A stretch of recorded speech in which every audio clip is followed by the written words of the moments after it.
ինչպես օգնենք մանկավարժներին եւ ծնողներին։ Առաջին օղակը միևնույն է ընտանիքն է։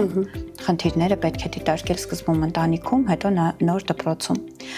Ինչպես օգնել հարցը սկսում է այն պատասխանից, որ խնդրի լուծումը գտնելու համար մենք պիտի գիտակցենք, որ ունենք խնդիր։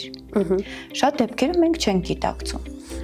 Մենք չենք գիտակցում, որ դա սխալ է, երբ դու աղջիկ երեխային ասում ես, որ ինքը չի կարող դառնալ զինվորական, որովհետև ինքը աղջիկ է։ Երբ մենք սկսենք գիտակցել տվյալ մտքի սխալ լինելը, մենք կսկսենք քայլեր գործադրել այդ խնդրի հաղթահարման ուղղված։ Առաջինը մեզ պետք է որ թե մանկավարժները, թե ծնողները հասկանան, որ կարծրատիպերի վերացման ժամանակն է եկել։ Եվ եթե մենք ուզում ենք ունենալ երջանիկ երեխա, եթե մենք ուզում ենք ունենալ կարծրատիպերից զերծ հասարակություն, այն առումով, որ չկաղապարվենք այն մտքերով, որոնք որ մեզ խանգարելու են լիարժեք ապրելուն,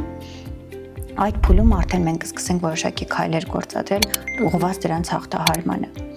Հավասարության գաղափարն է ընկած գենդերային կարծրատիպերի կոտրման հիմքում։